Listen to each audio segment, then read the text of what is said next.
හැමෝටම ජයග්‍රහණය ප්‍රාර්ථනා කරනවා. කර්මාන්ත රසායනය සහ පාරිසරික රසායනය කියන කොටස යටතේ ගෙනෙන දෙවන වීඩියෝ මේක. මේ වීඩියෝ බලන්න කලින් කරුණාකරලා පළවෙනි වීඩියෝ එක බලන්න. මොකද ඒකෙදී හැමදේම සවිස්තරාත්මකව හැඳින්වීමක් කරනවා. ලකුණු ගන්නෙ කොහොමද හරියට පාඩම් කරන්නේ ඒ කර්මාන්ත රසායනයේ කොටස ඒ දේවල් සහ අනුමාන ඒ හැම දෙයක්ම කලින් වීඩියෝ එකේ දාලා තියෙනවා. සම්පූර්ණයෙන් ඒ වීඩියෝ එක බලන්න. ඒ වීඩියෝ එකේ මම අනුමානයක් වශයෙන් ප්‍රධාන වශයෙන් යොමු කරලා තියෙනවා කර්මාන්ත කොටසට. ඒ කියන්නේ 150ක් රචනා ප්‍රශ්නික ලකුණු 50ක් හෝ 75ක් වෙන කොටසට යකඩ නිෂ්පාදනයේ ආශ්‍රිත ප්‍රශ්නයක් මේ අවුරුද්දේ එන්න පුළුවන් කියන එක. මොකද අන්තිමට 2014 වර්ෂයේ තමයි යකඩ නිෂ්පාදනය ආවේ උසස් පෙළ විභාගයකට මීට අවුරුදු ගණනාවකට කලින්. ඒක නිසා අනිවාර්යයෙන් මේ පාරේ එන්න පුළුවන් සහ ඒකට තවත් හේතුවක් තමයි පහුගිය සිලබස් එකට සාපේක්ෂව නව සිලබස් එකේ යකඩ සම්බන්ධව ඉතාමත් වැදගත් කරුණු රාශියක් අලුතින් ඇතුළත් කරලා තියෙනවා. ඒ නිසා ප්‍රශ්න අහන්න පුළුවන්. ඒතර එහෙම හදපු ප්‍රශ්නයක් 2020 last term paper එක රාජකීය විද්‍යාලයේ ප්‍රශ්න පත්‍රයේ තිබ්බා. ඒකත් මම මෙතනට ගෙන එනවා. ඒකට උත්තරත් මම මේ වීඩියෝ එක අතරතුරදී ඒක සාකච්ඡා කරනකොට ලබා දෙන්න බලාපොරොත්තු වෙනවා. විශාඛ විද්‍යාලයේ පේපරෙත් යම් කිසි කොටසක් තිබ්බා ගිය අවුරුද්දේ. ඒකත් අපි සාකච්ඡා කරනවා. 2014 පේපරේත් අපි බලනවා ඒක කොහොමද උත්තර ටික ඇවිල්ලා තියෙන්නේ කියන එක. එතකොට මම මෙතනදී රිසෝස් බුක් එක අපි යමු රිසෝස් බුක් එකට. ඉංග්‍රීසි රිසෝස් බුක් එක තමයි යූස් කරන්නේ. එතකොට සිංහල මාධ්‍ය ළමයින්ට කිසිම හානියක් සිද්ධ වෙන්නේ නැහැ. මොකද සෑමදේම සියල්ලම සිංහලෙන් සහ ඉංග්‍රීසියෙන් දෙකෙන්ම විස්තර කරනවා. ඉංග්‍රීසි වලින් මෙතන තියෙනවා. ඒක නිසා ඉංග්‍රීසි මාධ්‍ය ළමයින්ට අසාධාරණයක් වෙන්නේ නැහැ. මොකද මට ඇත්තටම ඉංග්‍රීසි සහ සිංහල මාධ්‍යයන් දෙකේම ළමයි ඉන්නවා. ඒක නිසා ඒගොල්ලන්ට දරන උදව්වක් වශයෙන් තමයි මම මේක සිද්ධ කරන්නේ. සමස්ත ශ්‍රී ලංකාවේ ළමයින්ට මේ ඇතිවදින අපහසු තත්ත්වයක් එක්ක මම මේකෙදි විභාගයට එන්න පුළුවන් හැමදේම වගේ කතා කරනවා. දැන් මේ වීඩියෝ එක බලලා විතරක් යකඩ ප්‍රශ්නයක් ආවොත් එසේකට ඒකේ අදාළ ලකුණු 150න් 50 හෝ 75 නිතැතින්ම ලබා ගන්න පුළුවන්. නිතැතින්ම එක ලකුණක් අඩු නොවි ගන්න පුළුවන් තත්යකට මේ වීඩියෝ එකේදී කතා කරනවා. ඒක නිසා සම්පූර්ණ වීඩියෝත් එක්ක රැඳෙන්න. මොකද අපි වෙනත් තවත් අමතර ප්‍රශ්නත් සාකච්ඡා කරන නිසා. හරි. එතකොට කොලයක් පෑනක් ගන්න ෂෝට් නෝට් එකක් හදා ගන්න ඕනේ. රිසෝස් බුක් එකේ තියෙන හැමතරක්ම highlight කරනවා. එතකොට සිංහල මීඩියම් ළමයෙක් නම් සිංහල රිසෝස් බුක් එක අරගෙන ඒ කිසිම වෙනසක් නැහැ. මේක ඉංග්‍රීසි වලින් තියෙන එක සිංහල වලින් තියෙන්නේ. පරිවර්තනයක් සිද්ධ කරලා තියෙන්නේ. සිංහල වචන ටික වෙන තැනකවත් ඉංග්‍රීසි වචන තව තැනකවත් නෙමෙයි. හරිම ලස්සන පරිවර්තනයක් මෙතන තියෙන්නේ. ඒක නිසා මෙතන highlight කරන ටික ඒකේ සිංහල භාෂාවෙන් තියෙන ටික එතන ගිහලා highlight කරගන්න සිංහල පොතෙන්. එතකොට මේක ලස්සනට කරන්න පුළුවන්. එතකොට මම මේ පාඩම යකඩ නිස්සාරණය ගැන කතා කරන්න කලින් ඒ කියන්නේ රිසෝස් බුක් එක පිටුවෙන් පිටුව කියවන්න කලින් පිටු තුනයි තියෙන්නේ ඇත්තටම ඒ පිටු තුන කියවන්න කලින් සාරාංශයක් ගෙනෙන්න බලාපොරොත්තු වෙනවා. මේක තමයි ධාරා උෂ්මකය. මේ ධාරා උෂ්මකය ඇතුලේ තමයි යකඩ නිස්සාරණය සිද්ධ වෙන්නේ. යකඩ නිස්සාරණය කිරීමක් සිද්ධ කරන්න හේතුවක් තියෙන්නත් එපයි.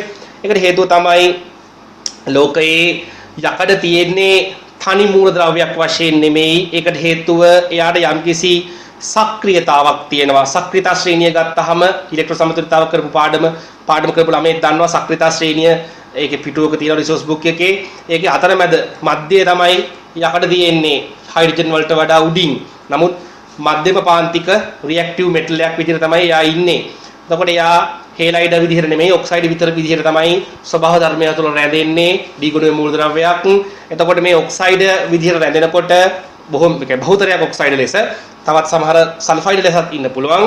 ඒ ඔක්සයිඩ් ටික හෝ සල්ෆයිඩ් ටික අහක් කරලා යකඩ ටික පියෝලි ගන්න තමයි මේ ක්‍රියාදාමය සිද්ධ කරන්නේ.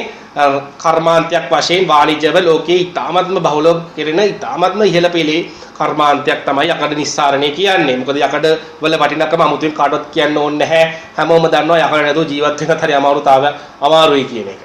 එතකොට මෙහිදී සිද්ධ කරනවා ලස්සන දේවල් ටිකක්. ඉහලින් අපි මේකදී විසාරාංශයක් කතා කරන්නේ. මෙහිදී යූස් කරනවා රෝ මැටීරියල්ස් ප්‍රධාන වශයෙන් තුනක්. යපස්, කෝක් සහ හුණු ගල්. ඒ කියන්නේ අයන් O1, කෝක්, හුණු ගල්. යපස් කියන්නේ ස්වභාව ධර්මය තුළ පවතින යකඩ වල ඔක්සයිඩ් කීපයක් තියෙනවා. ඒවා අපි කතා කරමු සවිස්තරාත්මකව. එතකොට ඒ ටික උඩ ඉන්ලට් එකෙන් ඇතුළට යොමු කරනවා. හරිද? මෙන්න මේ උඩින් යොමු කරනවා. එතකොට ඒ වගේම යට ඉන්ලට් එකෙන් compressed heated air එක යොමු කරනවා මෙතන. එතකොට මේ යටින් එළබෙන වාතය මෙතනට ඇවිල්ලා ඉහළට ගමන් කිරීමක් සිද්ධ වෙනවා. ඒ වගේම හුණු ගල් ටික සහ මේ මික්ෂ එක පහළට ගමන් කිරීමක් සිද්ධ වෙනවා. එතකොට උඩ ඉඳන් පහළට එන්නේ ස්කන්ධ ප්‍රවාහයක්, යට ඉඳන් උඩට යන්නේ වායුමය ප්‍රවාහයක්. ඒ වගේම එතකොට අපි කිව්වොත් මේක ඇත්තටම කවුන්ටර් කරන්ට් ෆ්ලෝ එකක්. ඒ කියන්නේ මාස් ෆ්ලෝ එක යටට, එයාර් ෆ්ලෝ එක උඩට. කවුන්ටර් කරන්ට් ෆ්ලෝ එකක්. එහෙම කවුන්ටර් කරන්ට් ෆ්ලෝ එකක් කරන්න ප්‍රධානම හේතුවක් තමයි එතකොට මේ ප්‍රතික්‍රියක හේවත් ඒ කියන්නේ උඩින් එන රෝ මැටීරියල්ස් එක්ක මේ වාතයට ඉතාමත් හොඳින් මිශ්‍ර වෙන්න පුළුවන්. අපි චාලක රසායන ඉගෙන ගන්නනේ සංඝටනවාදය, collision theory එක. ඒකෙදි පළවෙනි නිර්ණායකය මොකද්ද? The molecule should be collide with each other. ඒගොල්ලෝ ගැටෙන්න ඕනේ. ගැටුණොත් විතර රියැක්ෂන් එකක් සිද්ධ වෙන්නේ. ඉතින් මේ පළවෙනි නිර්ණායකය. ඉතින් හොඳට සංඝටනය කරන්න තමයි අතන මේගොල්ලෝ මේ උඩිනුයි උඩට ප්‍රවාහයයි පහළට ප්‍රවාහයයි කවුන්ටර් කරන්න විදියට යොදන්නේ. ඊට පස්සේ මේකෙදි ඇතුළත සිද්ධ වෙන ප්‍රතික්‍රියා මාලාවක්. අපි මේ ප්‍රතික්‍රියා මාලාව ලස්සනට සාරාංශ කරලා අන්තිමට දැන් මේ වීඩියෝ එක අවසන් වෙනකොට ඔයාලට තේරෙයි කොහොමද මේ ටික ඒ උෂ්ණත්වවලදී සිද්ධ වෙන්නේ කියලා. ඒ වගේම පැහැදිලිව පේනවා මෙතන උෂ්ණත්ව අනුක්‍රමණයක් තියෙනවා. ටෙම්පරේචර් ග්‍රේඩියන්ට් එකක්. පහළ උෂ්ණත්වය 2000 කෙල්වින්, ඒ කියන්නේ 1700ක් සෙල්සියස් විතර. උඩ උෂ්ණත්වය 700යි කෙල්වින්, ඒ කියන්නේ සෙල්සියස් අංශක 18ට වඩා 1000ක් වගේ. නේද? එතකොට ඉහළ උෂ්ණත්වය අඩුයි, පහළ උෂ්ණත්වය වැඩි. ඒකට ඉතින් ඒක එහෙම වෙන්නත් එපා. දැන් හිතන්නකෝ දැන් රත් කිරීම සිද්ධ වෙන්නේ, දහණය සිද්ධ වෙන්නේ පහළ ඉන්නේ මේ උෂ්මකේ. පහළින් දෙයක් රත් කරනකොට පහළ පැත්තනේ ඇත්තටම වැඩිපුර රත් වෙන්න ඕනේ. ඒකත් එක හේතුවක්. තවත් හේතු තියෙනවා. අපි ඒවා කතා කරමු ඉනිසෙන්. එතකොට කොහොම හරි දැන් උඩින් එන යකඩවල ඔක්සයිඩ් හේවත් යපස්ස ප්‍රතික්‍රියා මාලාවකට භාජනය වෙලා මේ ධාරා උෂ්මකයේ පහළට එනකොට ද්‍රව යකඩ බවට පත් වෙනවා. මේක තමයි ද්‍රව යකඩ. උඩින් ලෝබර කියලා කෙනෙකුත් ඉන්නවා. ලෝබර කියන්නේ මේ යපස් වල ඉන්නවා අපද්‍රව්‍ය. ප්‍රධාන වශයෙන් ඉන්න අපද්‍රව්‍ය තමයි සිලිකන් ඩයොක්සයිඩුයි ඇලුමිනියම් ඔක්සයිඩුයි. හරිද? මේ අපද්‍රව්‍ය ටික මෙලෙස හැදෙන පිරිසුදු යකඩවලට ආවොත් අපේ ක්‍රියාවලියට ප්‍රශ්නයක්. ඉතින් ඒක නිසා අපි ඒව ටික අයින් කරගන්න ඕනනේ. ඒක කරන්න තමයි අතන මේ මික්ස් එකේ හුණු ගල් තියෙන්නේ. මේ හුණු ගල් මේ ධාරා උෂ්මකයේ තුල දහණය වෙලා, හුණු ගල් කියන්නේ කැල්සියම් කාබනේට්නේ. ඒ දහණය වෙලා එතනින් කැල්සියම් ඔක්සයිඩ් නිෂ්පාදනය වෙනවා. ඒ නිෂ්පාදනය වෙන කැල්සියම් ඔක්සයිඩ් ටික අර යපස් වල අන්තර්ගත අපද්‍රව්‍ය ලෙස ඉන්න ඇලුමිනා සහ සිලිකන් ඩයොක්සයිඩ් එක්ක වෙන වෙනම ප්‍රතික්‍රියා කරලා කැල්සියම් ඇලුමිනේටුයි කැල්සියම් සිලිකේට් කියන ලික්විඩ් දෙක හදනවා. ඔය ලික්විඩ් දෙකේ මිශ්‍රණයට අපි කියන්නේ ලෝ බොර. ඉංග්‍රීසි වලින් නම් කියන්නේ ස්ලැග් කියලා. ස්ලැග් SLAG ස්ලැග්. එතකොට මේ ස්ලැග් එකේ ඝනත්වය ද්‍රව යකඩ වල ඝනත්වයට වඩා අඩු නිසා ද්‍රව යකඩ මත මේ ස්ලැග් එක පාවෙනවා. මේ ස්ලැග් එකේ ප්‍රධානම ප්‍රයෝජන දෙකක් තියෙනවා ඇත්තටම. මේ ස්ලැග් එක අපි භාවිතා කරනවා පස්සේ සිමෙන්ති නිෂ්පාදනය සඳහා, සිමෙන්ට් ප්‍රොඩක්ෂන්. ඒ වගේම මේ ලෝබෝර මෙලෙස ද්‍රව යකඩ මත තැන්පත් වීම මගින් සෑදෙන ද්‍රව යකඩ වාතයේ ඇති ඔක්සිජන් සමග ප්‍රතික්‍රියා කොට නැවත ඔක්සිකරණය වීම වළක්වනවා. ඒ කියන්නේ වාතයේ ඔක්සිජන් සමග ගැටීම වළක්වනවා මේ සෑදුණු ද්‍රව යකඩ ටික ලෝබෝර උඩ තැන්පත් වීම මගින්. ඒකත් විභාගයට යකඩ ගැන ඇහුවොත් ඒ ප්‍රශ්නේ අහනවම තමයි. ඒවා අපි කතා කරන රිසර්ච් බුක් එකේ පිළිවෙලට කතා කරනකොට ඔක්කොම හම්බෙයි. මේක තමයි ඇත්තටම සාරාංශය. ඒ වගේම තවත් දෙයක් පේනවා, ඒක වටේටම තියෙනවා ගඩොල් බිත්තියක්. මේ ගඩොල් බිත්තිය ඇත්තටම උෂ්ණත්වය දැන් මෙච්චර උෂ්ණත්වයක් දරා ගන්න එපැයි මේක කොහොම හරි. ඉතින් මේ උෂ්ණත්වය දරා ගන්න හොඳ ගිනි වැලි වලින් හදපු, ඒ කියන්නේ ඉංග්‍රීසි වලින් නම් කියන්නේ ෆයර් ක්ලේ කියලා. ඒ ෆයර් ක්ලේ වලින් හදපු ගඩොල් වලින් හදපු ශක්තිමත් බදාමයක් වගේ බිත්තියක් තියෙනවා. ඒක තාප පරිවාරකයක් විදිහට මෙතන කටයුතු නැත්තම් මොකද මේ ඇතුලේ තියෙන උෂ්ණත්වය එළියේ ඉන්න මිනිස්සුන්ට ආවොත් මිනිස්සුන්ට ඇතර මැරෙනවනේ. දැන් මෙච්චර උෂ්ණත්වයක් දරන්නේ කොහොමද? ඒක තාප පරිවාරකයක් ලෙස හීට් ඉන්සියුලේටරයක් විදිහට මේ වටේ බිත්තිය ක්‍රියාත්මක වෙනවා. රයිට්. ඊට පස්සේ අපි බලමු දැන් පිළිවෙලට යමු. මම මෙතනදී හයිලයිට් කරනවා. හයිලයිට් කරන්නේ ඉංග්‍රීසි මීඩියම් පේපර් එකේ සිංහල මීඩියම් පොතේ එතනමයි තියෙන ඒ ටික. ඒ නිසා ඒ ටික ලස්සනට හයිලයිට් කරගන්න. හයිලයිට් කරගෙන ඔයාලට ඕන නම් පස්සේ ෂෝට් නෝට් එකක් හදා ගන්න පුළුවන්. මේ extraction of iron මේ විස්තරය මේ තියෙන්නේ මේ ආදි කතන්දරයක් ගැන. ඉතින් ඕව වැඩක් නෑ විභාගෙට ඕව අහන්නේ නෑනේ. මේක හිස්ටරි පාඩමක් නෙමෙයිනේ. නමුත් විෂයට ආදරය ඇති කරන්න තමයි මේ වගේ පුංචි හිස්ටරි knowledge එකක් ඒගොල්ලෝ දෙන්නේ. පොඩක් කියවලා බලන්න. නමුත් අපි පටන් ගමු මෙතනින්. යකඩ නිෂ්පාදනය හෙවත් යකඩ නිස්සාරණය සඳහා iron extraction සඳහා අත්‍යවශ්‍ය අමුද්‍රව්‍ය තමයි iron ore එක, limestone හෙවත් calcium carbonate, coke සහ වායුමය මිශ්‍රණය. අර compressed air එකක් කියලා තිබ්බේ. සම්පීඩිත වාතය. හරි. එතන අපි iron ore ගැන කතා කරොත් ස්වභාව ධර්මය තුළ දකින්න ලැබෙන iron ore වර්ග හෙවත් යපස් වර්ග කිහිපයක් තියෙනවා. අපි ඒක all syllabus එකේ note එකෙන් අරගමු. මේ තියෙන්නේ ටයිටේනියම් මිශ්‍රිත යකඩ මිශ්‍රිත ඉල්මනයිට් තියෙනවා. ඒ වගේම රුටයිල් තියෙනවා. මේ දෙකම දැන් ගිය අවුරුද්දේ මේක ඇහුවා. රුටයිල් නිෂ්පාදනයේ ගිය අවුරුද්දේ ආවේ. ටයිටේනියම් ඩයොක්සයිඩ් නිෂ්පාදනයේ ගිය පාර පේපරේ ආවේ. ඉතින් රුටයිල් සහ ඉල්මනයිට් වලින් තමයි ටයිටේනියම් නිෂ්පාදනය කිරීම සිද්ධ කරන්නේ.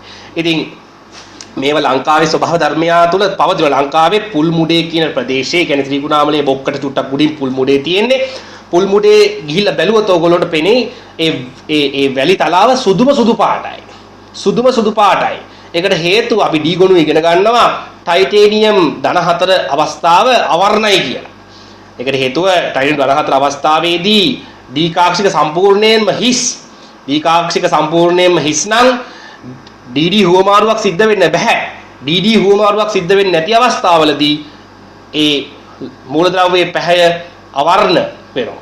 සිංක් වලත් ඕකමනේ කතාව. ස්කැන්ඩියම් ධන 3ත් කතාව එක, සිංක් ධන 2ත් කතාව එක, ටයිටේනියම් ධන 4 කතාවත් ඕකම තමයි වාගේ සිලබස් එකේ හැටියට. දැන් මේ ළමයින්ට සමහර අවස්ථාවල ප්‍රශ්න තමයි මේ FeTiO3 කියන එක කියලා කොහොමද ඉන්නේ? ඒවා හරි සරල දේවල්. දැන් FeTiO3 ඉන්නේ මේවයි. FeTiO3 කියන එක නෑ ඉන්නේ යකඩ oxide .TiO2 විදියට. ඒ කියන්නේ FeO සහ TiO2 වල මිශ්‍රණයක් තමයි FeTiO3 කියන්නේ. රුටයිල් කියන්නේ TiO2 ටයිටන් ධන 4 ඉන්නේ. දැන් මෙතන ගත්තොත් මෙයා ඉන්නේ ධන 2. මෙයා ඉන්නේ ධන 4. ඒක තමයි සුදු පාට. හීමටයිට් Fe2O3 එයා තමයි ප්‍රධාන වශයෙන්ම අපි භාවිතා කරන යපස් වර්ගය මේ සඳහා හීමටයිට්. ඒ වගේම මැග්නටයිට් කියන්නේ FeO Fe2O3 වල මිශ්‍රණය. මැග්නටයිට්. ඊට පස්සේ අයන් පයිරයිටිස් තියෙනවා. ඒක Fe සල්ෆයිඩ්. සිඩරයිට් තියෙනවා. Fe carbonate. ඒ වගේම මේ කොපර් පයිරයිටිස් කියලා මේකට කියනවා. තවත් නමක් මෙතන තියලා සඳහන් කරලා කොපර් පයිරයිටිස් ඇත්තටම තියෙන්නේ CuS.FeS විදිහේ මිශ්‍රණයක්. එතකොට මේ කොපර් පයිරයිටිස් ලංකාවේ තියෙනවා සේරුවාවිල ප්‍රදේශයේ යපස් නිධියක් ලෙස. සේරුවාවිල යපස් කියන්නේ මේ කොපර් පයිරයිටිස් වලට. නමුත් දැන් ලංකාවේ සේරුවාවිල ප්‍රදේශයේ තියෙන භූමියේ තියෙන යපස් යොදලා අපි යක නිෂ්පාදනය කරන්නේ. අපේ ලංකාව තුන්වෙනි ලෝකේ රටක් නිසා ඒ වගේ කර්මාන්ත හැමදාම ඉතින් තුන්වෙනි ලෝක කතාවනේ අපි ඉන්නේ. ඉතින් දේශපාලනේ කතා කරන ඕකත් එක්ක. ඒක නිසා ඒක ගැන කතා කරන්න මම යන්නේ නැහැ. අපේ ලංකාව ඉතින් ඒ වගේ කර්මාන්ත වල එහෙම දියුණුවක් නැහැ. දියුණුවක් කරන්න දෙන්නේ නැහැ කවුරුත්. ඒකයි ප්‍රශ්නේ. දියුණු කරන්න එනකොට කවුරුහරි අපි වගේ අපි නෙමෙයි. අපි කෙමිකල් ඉංජිනේර කෙනෙක් ඉගෙනගෙන කෙමිකල් ඉංජිනේරුවෙක් වෙලා එයාට ওই දැනුම නැද්ද? තියෙනවා. නමුත් ඒගොල්ලන් ඉස්සරහට එන්න දෙන්නේ නැහැ. මොකද මොලේ තියෙන කෙනෙක් ඉස්සරහට ආවොත් අර ඉන්න මොලේ නැති උදවියට ඒක ලොකු ප්‍රශ්නයක්. ඉහළ පුටු වල ඉන්න සමහර. හරි හැමෝටම මොලේ නැති නෑ. මොලේ නැති උදවියත් අපි දන්නවනේ ඉන්නවා කියලා. අන්න ඒ කට්ටියට ලොකු ප්‍රශ්නයක් වෙනවා. සමාජයේ සර්වයිව් වෙන්න බැරුව වෙන නිසා මොලේ තියෙන උදවියට ඉස්සරහට එන්න දෙන්නේ නැති තත්ත්වයක් තමයි ලංකාවේ තියෙන්නේ. ඒතර කොපර් පයිරයිටිස් කියන නිදියේ කොපර් අන්තර්ගතයි. දැන් මේ ළඟදී කිව්වා රත්තරනුත් තියෙනවා කියලා. ඉතින් බොරු කතාවද මන් දන්නේ. අපි දන්නේ නැහැ හරියට. නමුත් තමනන් තියෙනවා. කොපර් පයිරයිටිස් කියන්නේ සේරුවාවිල යපස්. හරි. එතන මේවා තමයි ස්වභාව ධර්මය තුළ යපස් විදියට අපි යපස් ලෙස යකඩවල ඔක්සයිඩ් හෙවත් හෝ සල්ෆයිඩ් ලෙස මේවා තමයි ස්වභාව ධර්මය තුළ ඉන්න යකඩ ආකාර. ඔය යකඩ ආකාර වලින් යකඩ ටික වෙන් කර ගන්න ක්‍රියාවලිය තමයි යකඩ නිස්සාරණය කියන්නේ. ඉතින් අපි මෙහිදී භාවිතා කරන්නේ Fe2O3 ව තමයි ආදර්ශකයක් ලෙස නිදසුනක් ලෙස අපි මේ ඔයාගේ සිලබස් එකේ දාලා තියෙන්නේ Fe2O3 ආරම්භක මූලද්‍රව්‍ය ලෙස යොදාගෙන කරන විදිහ. right.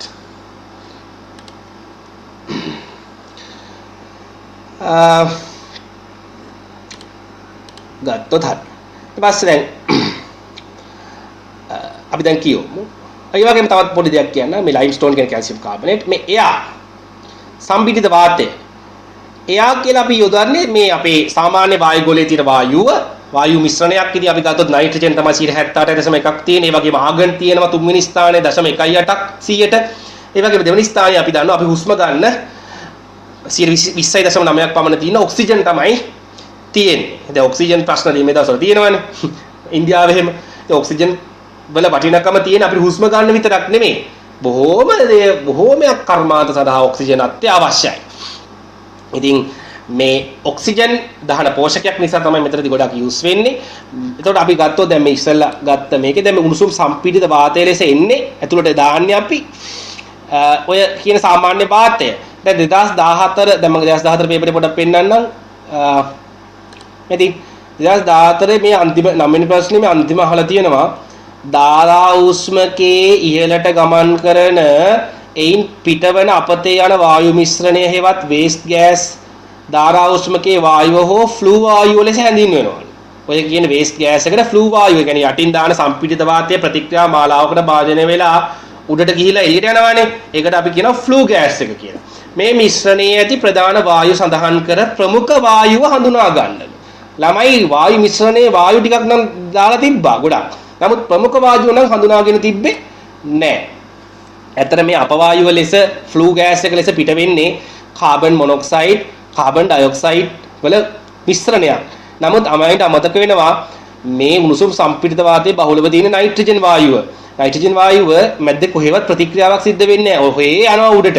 ඔහේ ගිහිලා එළියට එනවා.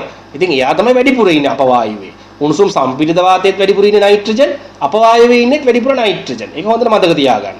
අර අතන උත්තරේ නයිට්‍රජන් වායුව තමයි එන්නේ ඉහළම සංඝටකයේ nitrogen වායුව.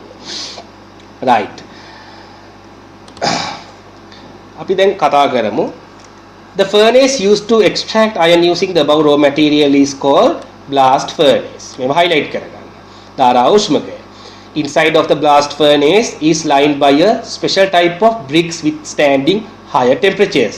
Special type of brick එකේ නම උතනම ලියා ගන්න highlight කරලා ගිනි වැලි වලින් සෑදූ ගඩොල් නැත්තම් පහළ තියෙනවා පින්තූර ඉංග්‍රීසි මීඩියම් අයගේ ඒකට කියන්නේ fire clay bricks කියලා. The mixture of iron ore, limestone and coke අමුද්‍රව්‍ය තුන උඩින් දානවා. දාලා molten යටින් දානවලු එයා එක. ඒක අපි දැක්ක පින්තූරේදී. එතකොට මේගොල්ලෝ කවුන්ටර් කරන්ට් විදිහට ගිහිල්ලා ප්‍රතික්‍රියාව සිද්ධ වෙනවා. ප්‍රතික්‍රියා මාලාවක් සිද්ධ වෙනවා. ඒවා අපි පස්සේ කතා කරනවා. ඒ ප්‍රතික්‍රියා මාලාව අවසානයේ හැදෙනවා molten iron is tapped out from the bottom end of the furnace. ඒ වගේම slag එකක් හැදෙනවානේ. ඒක molten iron එක උඩ පාවෙනවා. The slag is removed a little above the level at which the molten iron is tapped off. In the blast furnace, mass flow occurs from top to the bottom under gravity. අන්න ඒක තමයි අපි කිව්වේ සාරාංශයේදී මම කිව්වේ. gravity ගුරුත්වය යටතේ තමයි mass flow එක පහළට සිද්ධ වෙන්නේ. කවුද mass එක? iron ore එකයි limestone නුයි coke වල මිශ්‍රණය. Simultaneously compressed air passes from the bottom to the top. ඒ කියන්නේ ඒ අතරතුරදීම වායුමය ප්‍රවාහය පහළ ඉඳන් උඩට ගලාගෙන යනවා. මෙලෙස යනකොට මම කිව්වා කවුන්ටර් කරන්ට් ෆ්ලෝ එකක් කියලා. ඒක තමයි මේ flow in opposite directions කියලා කියන්නේ. ඒ වෙත් එහෙම කරාම සිද්ධ වෙන්නේ මෙන්න මේව තමයි ඒකෙන් ලැබෙන ප්‍රයෝජන. Possibility for the reactions to occur between solid phase and the gas phase increases. ඒ කියන්නේ මේ ප්‍රතික්‍රියාශීලීතාවය ඉතා ඉහළ වෙනවා. මොකද හොඳට මේගොල්ලන්ට ඝට්ටණය වෙන්න පුළුවන් උඩට පහළට මේ දෙන්න කවුන්ටර් කරන්ට් විදිහට යනකොට. ඒ වගේම මෙහි ප්‍රතිඵලයක් ලෙස තමයි අර උෂ්ණත්ව අනුක්‍රමණය උඩ 700යි කෙල්වින් යටම 2000යි කෙල්වින් වගේ උෂ්ණත්වයක් තියෙන හේතු අනුක්‍රමණයක් ඇති වෙන්නත් මේක හේතු පහ වෙනවා. right. highlight කරගන්න. ඊට පස්සේ මෙතන තියෙන්නේ කාර්මිකව මිනිස්සු යකඩ නිෂ්පාදනය කරනවානේ ලෝකේ. ලංකාවේ නැති වුණාට. එතකොට මේ ඒ යකඩ නිෂ්පාදනය කරනකොට ඒ කෙමිකල් ඉන්ජිනියර්ස්ලා ගොඩාක් කරුණු පිළිබඳ සැලකිලිමත් වෙන්න ඕනේ. ඒ කරුණු ගොඩාක් අතරින් 4ක් ඔයාලට දීලා තියෙනවා. මොනවද? රේෂියෝ එක මේ මෑස් මික්ෂර් එකේ රේෂියෝ එක වැදගත්. මේ හතරම කටපාඩම් කරගන්න. ඒ වගේම ඒ මෑස් වල පාටිකල් සයිස් එක අපි චාලක රසායන ඉගෙන ගන්නවානේ. ඝන මූලද්‍රව්‍ය දානකොට කියන්නේ ඝන ප්‍රතික්‍රියක රියැක්ටන්ස් දානකොට ඝන සංයෝග ඒවයි කුඩා කැබලි දානකොට සියුම් කුඩා පවුඩර් වගේ දානකොට මේක නම් පවුඩර්ස් දාන්නේ නැහැ. ඒ කියන්නේ මම කියන්නේ සාපේක්ෂව පාටිකල් සයිස් එක කුඩා වෙනකොට ප්‍රතික්‍රියාශීලීතාව වැඩි වෙනවා. ඒකට හේතුව වායුමය අංශු වලට අර චූටි අංශු, ඒ කියන්නේ චූටි ඝන අංශු එක හොඳට හැප්පෙන්න පුළුවන්. එතකොට effective collisions ගන්නත් වැඩි වෙන්න පුළුවන්. ඒතර ওই විදිහට සංඝටනවාදයෙන් ඕක පැහැදිලි කරන්න පුළුවන් ඒ චාලක රසායනයේදී. නමුත් මෙතනට ඕක එච්චරම ගණන් ගන්න එපා. පාටිකල් සයිස් එක උතන්ට එන්න හේතුවක් ඒක තමයි. පාටිකල් සයිස් එකත් වැදගත්. මේ යකඩ නිස්සාරණයේ කාර්යක්ෂමව සිදු කිරීම සඳහා මේ ෆැක්ටර්ස් හතර වැදගත්. අනිත් ෆැක්ට් එක තමයි මේ මෑස් ෆ්ලෝ එක ගමන් කරන රේට් එක. බ්ලාස්ට් ෆර්නස් එකේ උඩින් දාන අර කෝක් යපස් සහ කුණු ගල් වල මිශ්‍රණය පහළට ගමන් කරන වේගය. ඒ වගේම වායුමය ප්‍රවාහය ඉහළට ගමන් කරන වේගය සහ එහි පීඩනය කියන එකත් වැදගත්. ඔය හතර කටපාඩම් කරගන්න. right. වැදගත් විදිහට කටපාඩම් කරගන්න මේ මොනවද මේ හතර කියලා තේරුම් ගන්න. මේ බැවිලා මේ අයන් නිස්සාරණයේදී සැලකීමත් විය යුතු වඩාත් සැලකිය යුතු කරුණු හතර තමයි මේ තියෙන්නේ. ඊළඟට අපි මේ අමුද්‍රව්‍යයක් ලෙස කෝක් භාවිතා කරන ඔක්කොනේ කාබන්. ඒ කාබන් මේ ධාරා උෂ්මකය තුල ක්‍රියා කරනවා තුන් ආකාරයකට. එයා කියන්නේ එයා තුන් ආකාරයකට ප්‍රයෝජනවත් වෙනවා. ප්‍රධානතම ප්‍රයෝජනය තමයි it act as a fuel. ඉන්ධනයක් ලෙස පාවිච්චි කරනවා. ඉන්ධනයක් ලෙස. එහිදී සිද්ධ වෙන අර compressed air එක පහලින් ආපු ගමන් ධාරා උෂ්මකය ඇතුළට මෙතනදී මේ කෝක් උඩින් එනවානේ. ඒ කෝක් මේ ඔක්සිජන් සමග ප්‍රතික්‍රියා කරලා අධික තාපයක් ජනනය කරනවා. කාබන් ඩයොක්සයිඩ් නිෂ්පාදනය කරනවා. ඒ වගේම අධික තාපයක් ජනනය වෙනවා. මේ තියෙන කාබන් ඩයොක්සයිඩ් සහ හීට් ඒක අධික තාපදායී ප්‍රතික්‍රියාවක්. ඉතින් දහනය දැන් මේ මෙලෙස නිෂ්පාදනය වෙන තාපය නිසා තමයි ඔය පහළ ධාරා උෂ්මකයේ පහළ ඔච්චර උෂ්ණත්වය වැඩි වෙන්න තවත් එක හේතුවක්. ඒ කියන්නේ රත් කරනවා වගේම ඒක රත් වෙනකොට ඔක්සිජන් නැතිනම් දහන පෝෂකය. ඉතින් ඔක්සිජන් මෙතනදී අධික තාපදායී ප්‍රතික්‍රියාවක් සිද්ධ වෙන නිසා දවදරටත් උෂ්ණත්වය මේ ධාරා උෂ්මකයේ පතුලේ වැඩි වෙනවා. ඊට පස්සේ එයාගේ තනිත් ප්‍රයෝජනය තමයි act as a direct reducing agent at higher temperatures. ඉහළ උෂ්ණත්ව වලදී එයා ඔක්සිහාරකයක් ලෙස ක්‍රියාත්මක වෙනවා. උදාහරණයක් දීලා තියෙනවා යකඩ වල ඔක්සයිඩයක් මේක අපි ප්‍රතික්‍රියා මාලාව දෙනකොට මේ උදාහරණ ටික හම්බෙයි. තාම ඒ ටික කතා කරේ නෑනේ. මේක ඇතුලේ සිද්ධ වෙන ප්‍රතික්‍රියා ශ්‍රේණිය කතා කරනකොට මේ ඔක්කොම හම්බ වෙනවා. එතකොට අපිට තේරුම් ගන්න පුළුවන් තව ඉස්සරහට. මෙතනදී මම කතා කරන්නේ කෝක් වල ප්‍රයෝජන තුන. ඒවල උදාහරණ තමයි මේ තියෙන්නේ. මෙතන FeO solid, Fe liquid තමයි හැදෙන්නේ. දැන් මේකම පහළ තියෙනවා ආයි මේ ප්‍රතික්‍රියාවම. හැබැයි එතනදී මේ FeO gas කියලා දාලා තියෙනවා. Fe තව මොකක්ද එකක් දාලා තියෙනවා. එතකොට ඒවා printing mistakes. මෙතනදී මේක හරි මේ හරි පහළ ප්‍රතික්‍රියාව මේකම ලියලා තියෙනවා වැරදියට print කරලා තියෙනවා. ඒක නිසා ඒව පොඩ හදා ගන්න ඕනේ එතන පහළදී. ඒ වගේම එයා ප්‍රධාන ඔක්සිහාරකය වන කාබන් මොනොක්සයිඩ් හදන්න උදව් වෙනවා. ඒ කියන්නේ මේ ධාරා උෂ්මකයේ තුල දැන් අපි දන්නවානේ දැන් අපි උදින් දාන යපස්නේ Fe2O3 කියලා හිතන්නකෝ. Fe2O3 වල යකඩ ඉන්න ඔක්සිකරණ අවස්ථාව ගණනලා බලන්න. ධන 3. ධන 3 ඉන්න යකඩ ටික ඔක්සිකරණාංකයේ ධන 3 ඉන්න යකඩ ටික Fe වලට ඒ කියන්නේ මේ ඔක්සිකරණාංකයේ බිඳුවට ගෙන එන්න ඕනේ. ඕක බිඳුවට ගෙනෙනවා කියන්නේ ඔක්සිහරණයක්. ප්‍රබල කවුරු හරි ඒක ඔක්සිහරණය කරන ඔක්සිහාරකයක් ඉන්න ඕනේ. නේද? ඔක්සිහාරකයක් ඉන්න ඕනේ. ඔක්සිහාරකයේ විදිහට මේ ධාරා උෂ්මකය තුල ප්‍රධාන වශයෙන්ම කටයුතු කරන්නේ කාබන් මොනොක්සයිඩ් කියන වායුව. ඊට අමතරව කාබනුත් යම් කිසි දායකත්වයක් දක්වන නිසා තමයි මේ දෙවෙනි අවස්ථාවේ ඒක දාලා තියෙන්නේ. නමුත් ප්‍රධානම එක්කෙනා තමයි කාබන් මොනොක්සයිඩ්. ඇත්තටම කාබන් මොනොක්සයිඩ් අපිට හදලා දෙන්නේ මේක ඇතුලේදී අර උඩින් දාන කෝක් ටික. එයා තමයි මේ වැඩේ අපිට කරලා දෙන්නේ. ඉතින් කෝක් වල ප්‍රයෝජන තුන තමයි මේ කතා කරන්නේ. ඊට පස්සේ කලින් කිව්වා වගේම යකඩවල ඔය යපස්වල අපද්‍රව්‍ය ලෙස ඉන්න සිලිකන් ඩයොක්සයිඩුයි ඇලුමිනියම් ඩයොක්සයිඩුයි අපි ඉවත් කරගන්න ඕනේ. ඒකට අපි යූස් කරන්නේ හුණු ගල් හෙවත් calcium carbonate. Calcium carbonate 898 Celsius වලදී කැල්සියම් ඔක්සයිඩ් ධන CO2 බවට වියෝජනය වෙනවා. මේක ඇවිල්ලා ඩෙල්ටා H ට ධන, ඒ කියන්නේ තාප අවශෝෂක ප්‍රතික්‍රියාවක්. ඒක දීලා මෙතනත් මේව මතක තියාගන්න. මේක ධන, මේක ඩෙල්ටා H ට ධන, මේක ඩෙල්ටා H ට ඍණ. ඒක මතක තියාගන්න. මේකත් ඩෙල්ටා H ට ධන එකක්. එතකොට එලෙස සෑදෙන කැල්සියම් ඔක්සයිඩ් ටික මේ අර අපද්‍රව්‍යයත් එක්ක ප්‍රතික්‍රියා කරලා කැල්සියම් සිලිකේටුත් මෙතන අපද්‍රව්‍යයත් එක්ක ප්‍රතික්‍රියා කරලා ඇලුමිනත් හදනවා. කැල්සියම් ඇලුමිනේටුත් හදනවා. ඒ වගේම කියන්න ඕන දෙයක් තමයි මෙන්න මේ දෙකට කියන තනි නම තමයි ස්ලැග් කියන්නේ. ස්ලැග් මතකද ස්ලැග් කියලා තිබ්බා? ලෝ බොර එයා තමයි කැල්සියම් සිලිකේට් සහ කැල්සියම් ඇලුමිනේට් වල මිශ්‍රණයට කියන තනි නම. මෙයා තමයි අර යකඩ අමු යකඩ උඩ පාවෙන්නේ. ද්‍රව යකඩ තුල උඩ පාවෙන්නේ මෙයා. right. එතකොට දැන් කැල්සියම් කාබනේට් වල තියෙන ප්‍රයෝජනය ඔයගොල්ලෝ තේරුම් ගත්තා. එයා තමයි අපි යූස් කරන්නේ මේ අපද්‍රව්‍ය ඉවත් කිරීම සඳහා. තවත් ප්‍රයෝජනයක් මම ඕගොල්ලන්ට කිව්වා. මෙලෙස ස්ලැග් එක හැදෙන ස්ලැග් එක අර මේක උඩ කියන්නේ මේක උඩ තැන්පත් වෙන නිසා, මේ කියන්නේ ද්‍රව යකඩ උඩ තැන්පත් වෙන නිසා මේ අර හැදිච්ච යකඩ ටික තවදුරටත් ඔක්සිජන් සමග ප්‍රතික්‍රියා කරලා ඔක්සිකරණය වීම වළක්වනවා. ඒකත් හේතුවක් එක පහළ තව තියෙනවා. අපි බලමු. ඉතින් මේක ගැන කතා කරා අපි. මේ ඉංග්‍රීසි මීඩියම් ළමයි මේ ඉංග්‍රීසි වචන හොඳට මතක තියාගන්න මේ හැමදේම. ඊට පස්සේ calcium silicate and calcium aluminate formed are called the slag. ඒක තමයි මම කලිනුත් කිව්වේ. The density of the slag is lower than the molten iron. ඒක ඕන බබෙට්ට තේරෙනවා. නැත්තම් උඩ පාවෙන්න විදිහක් නැහැනේ. Therefore, liquid slag layer floats on molten iron.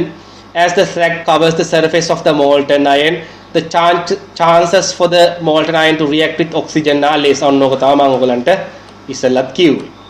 Oxygen සමග ප්‍රතික්‍රියා කරන්න දෙන්නේ නැහැ හැදිච්ච යකඩ ටික slag එක උඩින් තියෙන නිසා. From the lower part of the blast furnace, hot compressed air is injected into the furnace. Coke burns and with admission of air, burning reaction is speeded up. මොකද්ද කිව්වේ? මම කලිනුත් මේක කිව්වා. compressed air කියනවා කාබන් ඉන්නවා, carbon එක oxygen ප්‍රතික්‍රියා කරනවා, කාබන් ඩයොක්සයිඩ් සහ තාපය නිෂ්පාදනය කරනවා. ඒ තාපය නිෂ්පාදනය වෙන නිසා මේ ඉහළ උෂ්ණත්වයක් මේක ඇතුලේ ජනිත වෙනවා. තමයි මේ තියෙන්නේ. and මේක speeded up කියන්නේ ඒක. The rate of the burning reaction is decided by the temperature of hot air and the size of coke. අතිශය වැදගත්.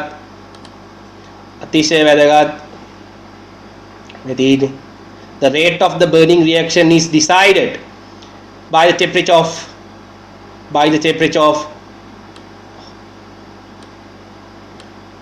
hot air, pressure and size of coke particles. අර කලින් කතා කරපු කරුණු හතරක් කතා කරේ. ඒ කරුණු හතරෙන් එතන තිබ්බ දෙකක් නේ මේ තියෙන්නේ. ඉතින් මේ ප්‍රතික්‍රියා ශ්‍රේණිය මේක ඇතුළේ සිද්ධ වෙන්නේ කරුණු හතරම බලපානවා. ඉතින් හතරම අත තියා ගන්න. මෙතන දෙකක් තියෙනවා. As the combustion reaction is fast and the combustion of coke is highly exothermic, large amount of heat is evolved in the short period of time. Combustion එකක් කියන්නේ දහනය සිද්ධ වෙනවා ධාරා උෂ්මකයේ පහළ. ඒකෙදී ඒක exothermic reaction එකක්, තාපදායී ප්‍රතික්‍රියාවක්. ඒක නිසා අධික තාපය ජනනය වෙනවා. ආයිත් පාරක් ඒකම කිව්වා. Therefore, the temperature of the basal part of the furnace rises at once to about 1700, means about 2000 Kelvin. ඒක තමයි යට උෂ්ණත්වය 2000ක් විතර වෙන්නේ. The rate of the combustion reaction and the amount of coke burnt are important factors in maintaining the temperature of the basal part stable. එතකොට ආයෙත් කතා කරනවා මේ පහළ ප්‍රදේශයේ උෂ්ණත්වය 2000ක් වගේ ඉහළ උෂ්ණත්වයක ස්ටේබල් විදියට ස්ථායි ලෙස පවත්වා ගන්න මේ දහන ප්‍රතික්‍රියාවේ රේට් එක බලපානවා කියන එක තමයි මෙතන තියෙන්නේ. ඒක එච්චර වැදගත් නැහැ. it is important to maintain the rate of air flowing upward and rate of the mixture containing corks flowing down the maintain optimum. අන්න ඒ අර කරුණු හතරෙන් අන්තිමට ලියපු දෙක. ඒ දෙක ආයිත් තියෙනවා. ඉතින් මේක අර කරුණු හතරෙන් ඔය දෙක ලියන්න එනවාම තමයි පේපර් එකක් ආවොත්. ඒ කියන්නේ මාස් ෆ්ලෝ එක ඉහළින් පහළට එන රේට් එකයි සම්පීඩිත වාතය පහළින් උඩට යන වේගයයි මේක ඇතුලේ සිද්ධ වෙන රියැක්ෂන්ස් ටික ස්ථායි ඒ කියන්නේ තාප ගතිකව නිවැරදිව සිද්ධ වෙන්න ඉතාමත්ම බලපානවා. හරිද? ඒ වගේම පාටිකල් සයිස් එකත් බලපානවා. ratio of the raw materials also in there, right? ඊට පස්සේ තේරෙන්නේ නැති මේ වෙනකොට මේ ටික ඊට පස්සේ අලුතින් එකතු කරපු කරුණු ටිකක් අපි කතා කරන්නේ new syllabus එකේ බලමු. Hot carbon dioxide gas formed during combustion passes upwards through the ore. දැන් පහළදී carbon oxygen සමග ප්‍රතික්‍රියා කරලා carbon dioxide හදනවානේ. ඒ ටික දැන් උඩට යනවා.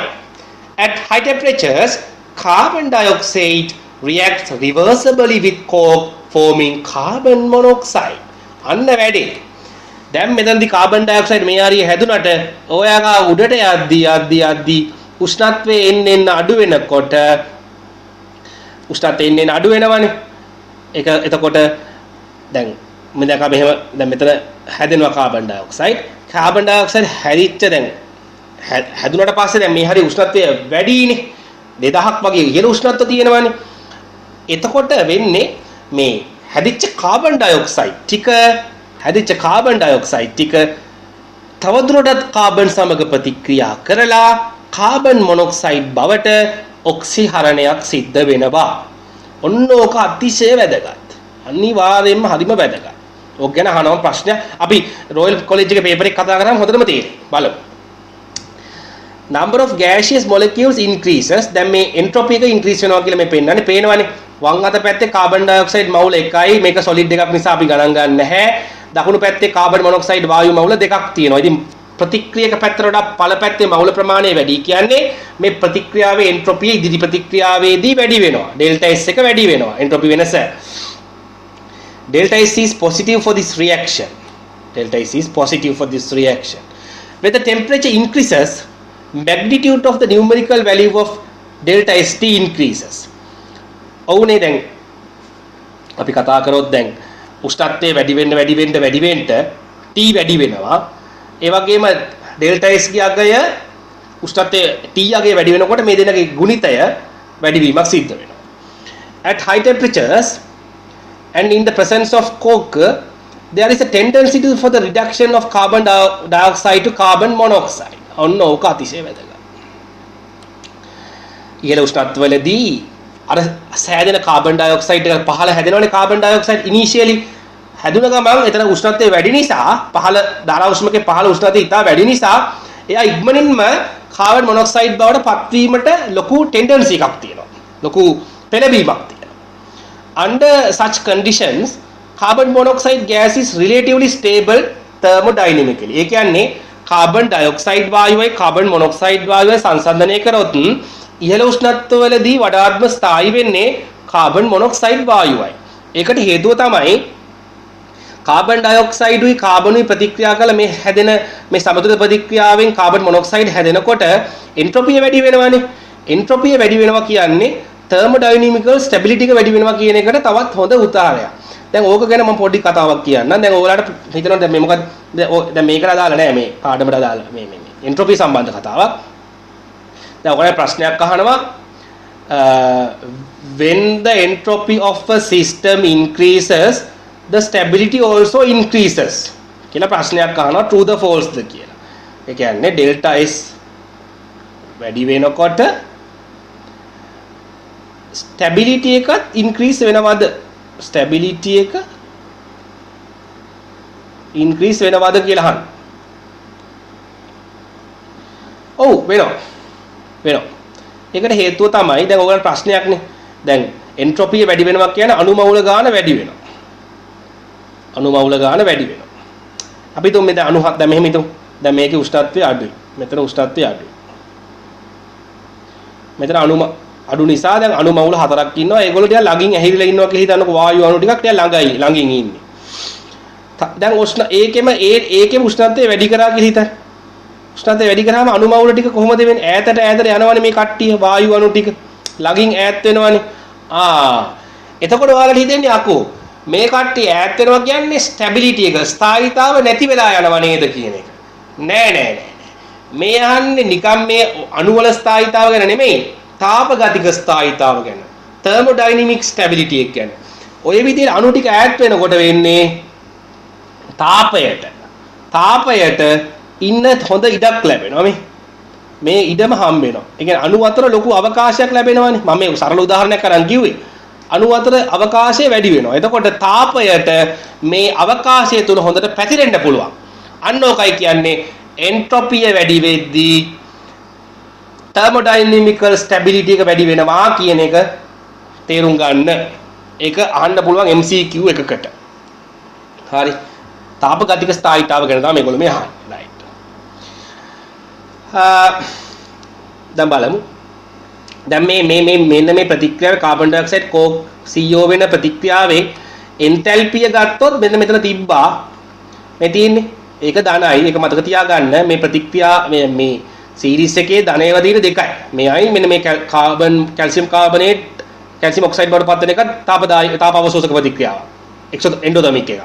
ඉතින් මේකත් එන්ඩෝතර්මික්. Delta H positive. එතකොට when the temperature is around 1000 Celsius, nearly 100% of carbon dioxide is converted to carbon monoxide. හරි. දැන් අපි කතා කරානේ උෂ්ණත්වය වැඩි වෙනකොට කාබන් ඩයොක්සයිඩ් උයි කාබන් මොනොක්සයිඩ් උයි කියන වායු දෙක සැලකුවොත් වඩාත්ම ස්ථායී කාබන් මොනොක්සයිඩ් වායුව ඉහළ උෂ්ණත්වවලදී. ඒකට හේතුව මේ ප්‍රතික්‍රියාවේ එන්ට්‍රොපිය දකුණු පැත්තට ධන වෙන නිසා. පළ පැත්තට ධන වෙන නිසා එන්ට්‍රොපි වෙනස. right. එතකොට තාපගතික ස්ථායීතාව වැඩි වෙනවා.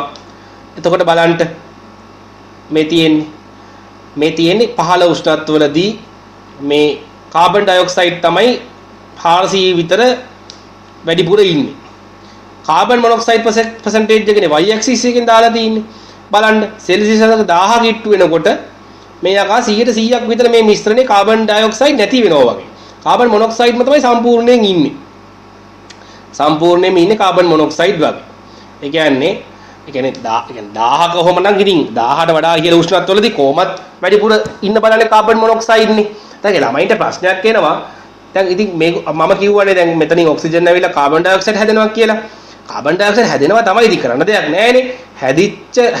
හැදුනහම උෂ්ණත්වය වැඩි නිසා ඒගොල්ලෝ ටක් ගාලා තවදුරටත් කෝක් එක ප්‍රතික්‍රියා කරලා කාබන් මොනොක්සයිඩ් බවට පත් වෙනවා. ඒකනේ තිබ්බේ අර කෝක් වල ප්‍රධාන කෘත්‍යයන් තුනෙන් එකක් විදිහට තිබ්බේ මේන් රිඩක්ටන්ට් එක වන කාබන් මොනොක්සයිඩ් හදන කාබන් උදව් වෙනවා කියලා. අන්න ඒක තමයි. හැදිච්ච කාබන් ඩයොක්සයිඩ් කෝක් එක ප්‍රතික්‍රියා කරලා මෙතනදී කාබන් මොනොක්සයිඩ් හැදි උඩට යනවා. දැන් මේක මෙතනම හැදෙනවා කියලා නීතියක් නැහැ. මේ 1000 1500 2000 ඔය උෂ්ණත්ව හැම එකක් මේ අතරමැද උලත් ඔය දේවල් වෙනවා. හරිද? ඒ කාබන් මොනොක්සයිඩ් කොහොම හරි හැදෙනවා. හරිද?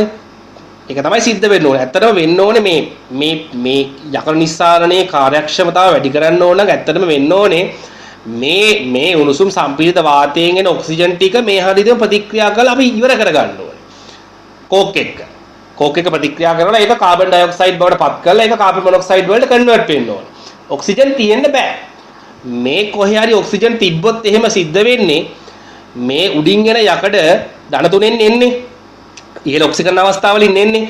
ධන තුනේ ටික ඔක්සිජන් තව හිටියොත් මේ මැද්දස්තේ යකඩ Fe ධන තුනේ ඉඳන් බිඳුවට ඒ කියන්නේ Fe වලට රෙඩියුස් වෙන එක වළක්වනවා. ඔක්සිහරණය වෙන එක වළක්වනවා. මොකද ඔක්සිජන් කියන්නේ ඔක්සිකරණය කරන එක නෑනේ. එයා Fe ධන තුනේම තියන්න බලනවා. Fe වලට එන්න දෙන්නේ නැහැ. ඒක නිසා මේ පහලින් මේ සම්පීඩිත වාතයෙන් එන ඔක්සිජන් ටික සම්පූර්ණයෙන් මේ හරිය ප්‍රතික්‍රියා වෙලා ඉවර වෙන්න ඕනේ.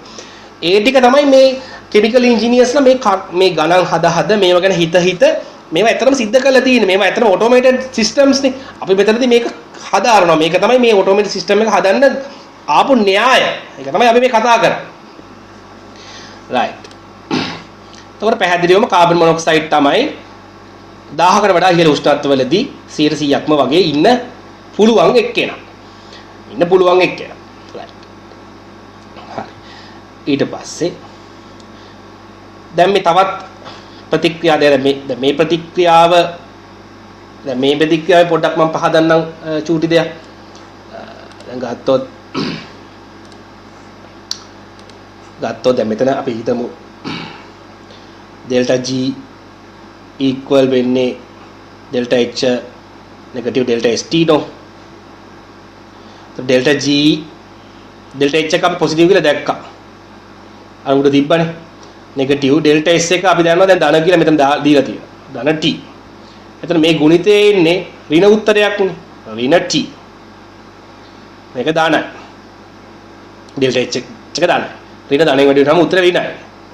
එතකොට පේනවා උෂ්ණත්වය වැඩි වෙන විට මේ ඍණ පදය වැඩි වෙනවා. ඍණ පදය වැඩි වෙනවා කියන්නේ delta G නෙගටිව් පැත්ත වැඩි වෙනවා. ඒ කියන්නේ මේ ප්‍රතික්‍රියාව ස්වයංසිද්ධතාව වැඩි වෙනවා ඉහළ උෂ්ණත්වවලදී. ඒකිනුත් අපිට පැහැදිලි වෙනවා ඉහළ උෂ්ණත්වවලදී කාබන් මොනොක්සයිඩ් වැඩියෙන් හැදෙනවා කියන එක තවදුරටත් පැහැදිලි වෙනවා. ඒක හොඳ මෙන්න මේක මේ විදිහට පහදන්න පුළුවන්. හරිද? ඒක මතක තියාගන්න. right.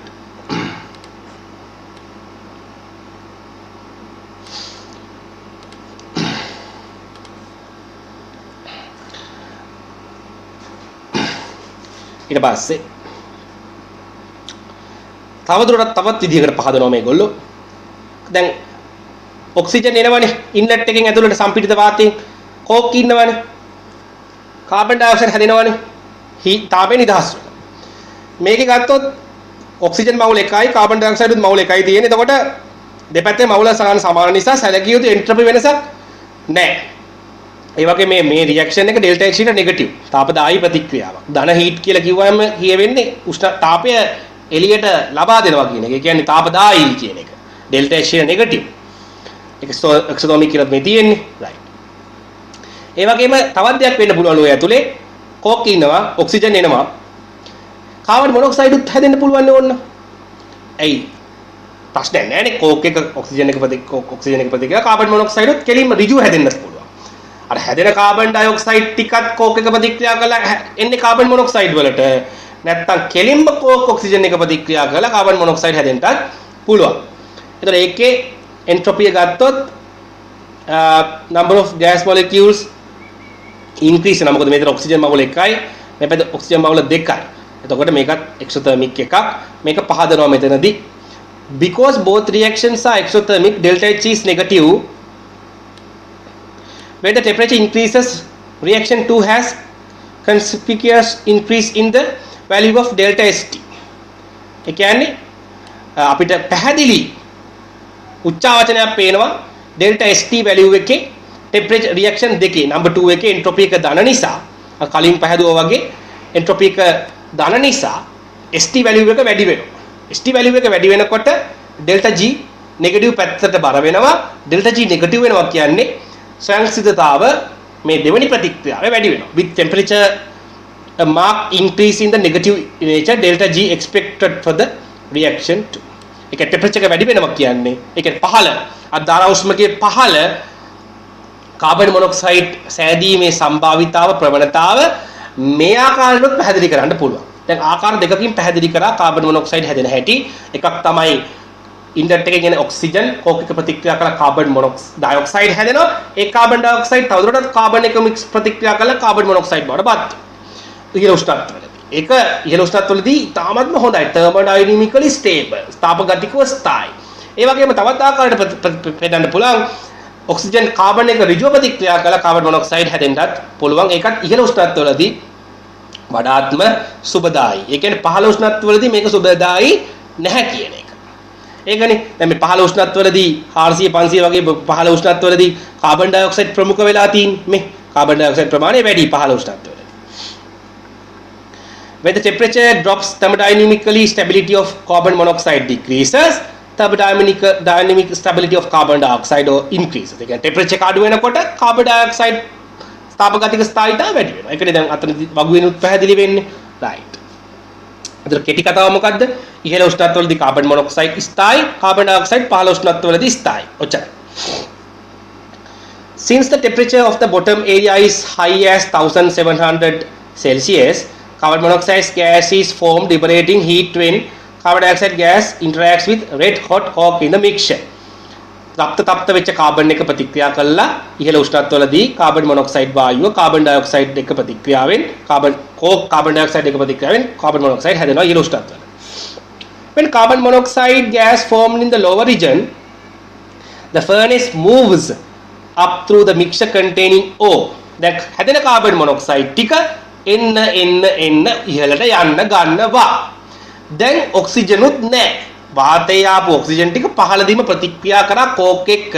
දැන් ඉහළට ගමන් කරන වාතයේ ඔක්සිජන් නැති තරම් තියෙන්නත් පුළුවන් trace amount එකක්. නමුත් නැති වෙන්න තමයි ඕනේ ඇත්තට. ඒකට හේතුව අර උඩින් එන Fe ධන තුන Fe වලට reduce කරගන්න කාබන් මොනොක්සයිඩ් විතරයි ඉන්න ඕනේ. මොකද කාබන් මොනොක්සයිඩ් ටික Fe ධන දෙකත් එක්ක ධන තුනත් එක්ක මේ විදිහට ප්‍රතික්‍රියා කරලා මෙන්න මේ ආකාරයට ප්‍රතික්‍රියා කළා Fe3O4 ධන CO2 ඔය වගේ ප්‍රතික්‍රියා ටිකක් කරනවා. අපි මේ ටික වෙනම ලියා ගමු. පොඩ්ඩක් ඉන්න. මෙතන ලියා ගන්න එපා. මෙතන highlight කර ගන්න එපා. ඒක අතන එහා පැත්තේ ඊළඟ note එකෙන් අපි දාගමු පොඩ්ඩයි. මෙතන. මෙන්න මේ ටික. මෙන්න මේ සෙට් එක. හරිද? අතිශය වැදගත්. මෙන්න මේව තමයි මේ blast furnace එකේ සිද්ධ වෙන්නේ.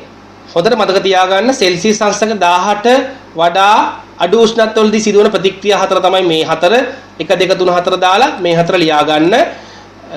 10 සෙල්සියස් වලට වඩා අඩු. මේ තමයි 10 සෙල්සියස් වලට වඩා වැඩි උෂ්ණත්වවලදී සිද්ධ වෙන ප්‍රතික්‍රියා හතර ධාරා උෂ්ණකයේ ඇතුලේ. හරිද? මේ ටිකම රිසෝස් බුක් එකේ තියෙනවා. නමුත් ලස්සනට පිළිවෙලට නැහැ. 18 අඩුවෙන් 18 වැඩියෙන් මොකද්ද වෙන්නේ කියන එක නැහැ. නමුත් විභාගෙට එහෙම අහනවා. නිසා මේ විදිහට ඉගෙන ගන්න ඕනේ. බලමු මොකද්ද වෙන්නේ කියලා. දැන් ඇත්තටම මෙතනදී මොකද වෙන්නේ බලන්න. අපි high temperatures වලදී අපි ධාරා උෂ්ණකයේ පහලින් පටන් ගමු. ධාරා උෂ්ණකයේ පහලදී මෙන්න මේ කාබන් ඩයොක්සයිඩ් ටික කෝක් එක ප්‍රතික්‍රියා කරලා කාබන් මොනොක්සයිඩ් හැදෙනවා කියලා මම ඔයාලට කිව්වනේ. ඒ හැදෙන කාබන් මොනොක්සයිඩ් උඩට යන්නේ. උඩට යනකොට උෂ්ණත්වය එන්න අඩු වෙනවානේ. එහෙම අඩු වෙනකොට කාබන් මොනොක්සයිඩ් ටික තියෙන්න බෑනේ. මොකද කාබන් මොනොක්සයිඩ් ආස ඉහළ උෂ්ණත්වවල ඉන්නනේ. පහළ උෂ්ණත්වවල ඉන්න ආස කාබන් ඩයොක්සයිඩ් නේ. එහෙමත් හිතන්න. කාබන් මොනොක්සයිඩ් ඉහළට යනකොට උෂ්ණත්වය අඩු වෙනකොට එයාට ආස නෑ ඉන්න.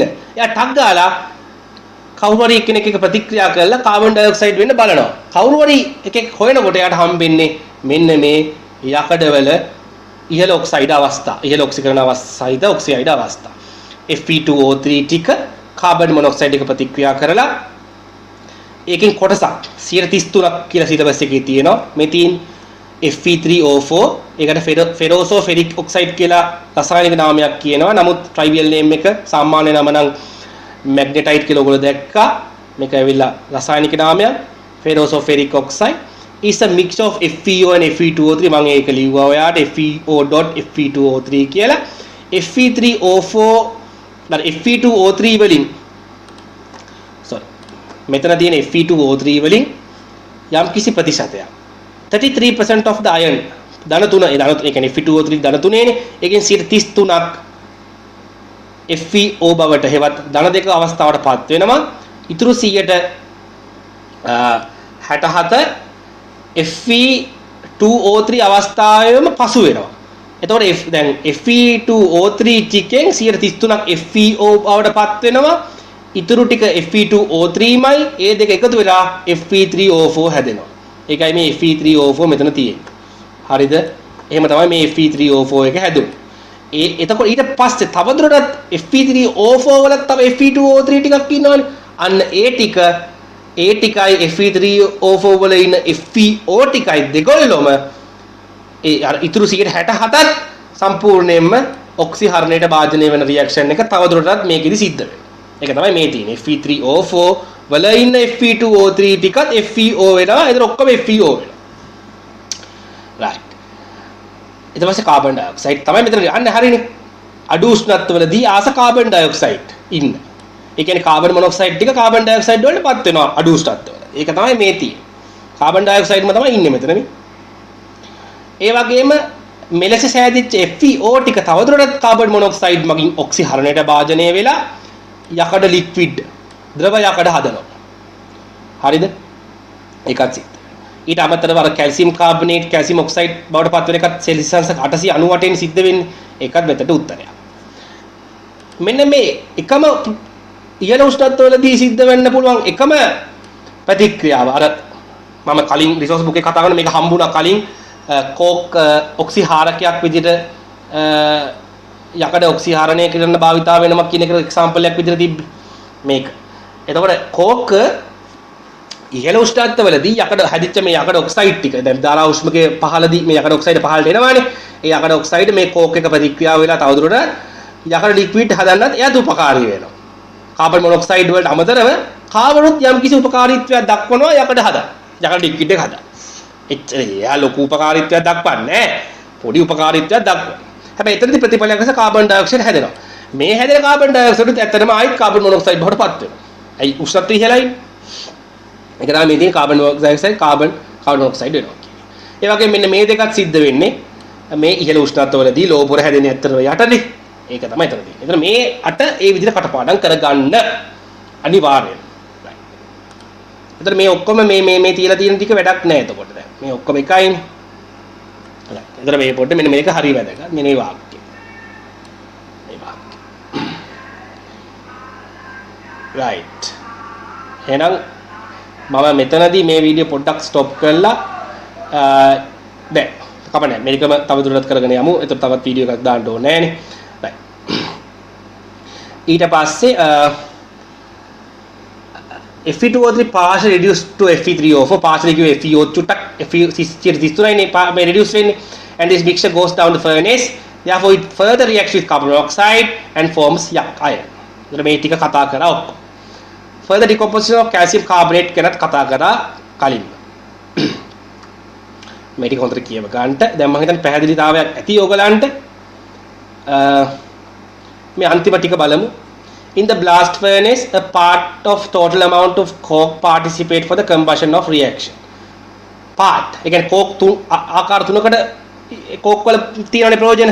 ඒ කියන්නේ කොටසක් තාපය නිෂ්පාදනය කරන්න participate කියන්නේ combustion total amount of part of the කොටසක් තාප fuel එකක් විදිහට භාවිතා. Another part react with CO2 to produce CO. ඒක තමයි ඊළඟ කෘත්‍යය. Another part reduces FeO. ඒ කියන්නේ කෝක් වල ප්‍රයෝජන තුනම ආයි තියලා තියෙනවා.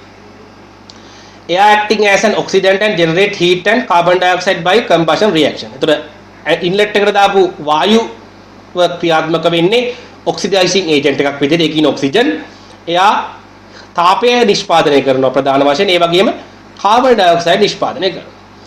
If excess air is supplied thermodynamically, it is likely that in addition to the reaction with Fe2O3 අන්න ඒක හොඳ කතාවක් ඔය කියන්නේ. දැන් අපි වැඩිපුර මේ ඉන්ලට් එකෙන් ඔක්සිජන් ඇතුල් කරොත් පොඩි ප්‍රශ්නයක් වෙනවා. මොකද ඔක්සිජන් අර කාබන් එක්ක ප්‍රතික්‍රියා කරලා කාබන් ඉවර වුණොත් එහෙම නිකන් හරි ඔක්සිජන් ඉතුරු වෙනවා. ඒ ඉතුරු ඔක්සිජන් වායුමය ප්‍රවාහයත් එක්ක ධාරා උෂ්මකයේ ඉහළට නගින්න පුළුවන්. එහෙම නැග්ගොත් උඩට අර උඩින් එන Fe2O3 ඔක්සිජන් එක ප්‍රතික්‍රියා කරන්න පෙළඹෙනවා කාබන් මොනොක්සයිඩ් වලට තරඟකාරී විදිහට. එහෙම වුණොත් වෙන්නේ Fe2O3 Fe බවට ඔක්සිහරණය වීම වළක්වනවා. මොකද ඔක්සිජන් කියන්නේ ඔක්සිකාරකයක්. එයා ඔක්සිකරණය කරනවා අනිත් අයව. ඉතින් Fe2O3 තවදුරටත් ඔක්සිකරණය වෙන්නේ නැති බව ඇත්ත. නමුත් එයා දන්න තුනේම රැඳිලා ඉන්න බලනවා. ඒක ලොකු අවාසියක්. එතකොට එන්නේ එක තමයි මෙතන තියෙන්නේ. This is disadvantage. Therefore, in the extraction of iron, it is very important to maintain the volumetric flow rate of air and the flow rate of solid mixture. එක අයිත් කියන. In the lower part of the දැන් මේකත් එක මේක උත්තරේ අහන්න බෑ. එතකොට මේ උත්තරේ එතන ලියන්න ඕනේ. හරිද? මෙන්න මේක ලියන්න ඕනේ. In the lower part of the furnace, the amount of oxygen decreases at once, but producing proportionate amount of carbon dioxide. පහළදී ඔක්සිජන් කාබන් එක ප්‍රතික්‍රියා කරලා කාබන් ඩයොක්සයිඩ් හදනවා. For this reaction there is a sudden increase in concentration of carbon dioxide production of intense heat. එතන අපිට පැහැදිලිව පේනවා carbon dioxide concentration එක ඉහළ යනවා. ඒ වගේම අධික තාපදායී ප්‍රතික්‍රියාවක් නිසා කාබන් කෝක් දාන ඔක්සිජන් ප්‍රතික්‍රියාවෙන් අධික තාපයක් නිෂ්පාදනය නිසා heat එක වැඩිපුර නිෂ්පාදනය වෙනවා. This carbon dioxide in the high temperature so on tends to move up. දැන් මේ එකම කතාව ආයි කියන්නේ හරිද? දැන් මේව උගන්වලා ඉවරයි. එකම කතාව ආයි නිකන් කියනවා තේරුම් ගැනීම සඳහා. This carbon dioxide in the high temperature zone tends to move up through the solid mixing falling down.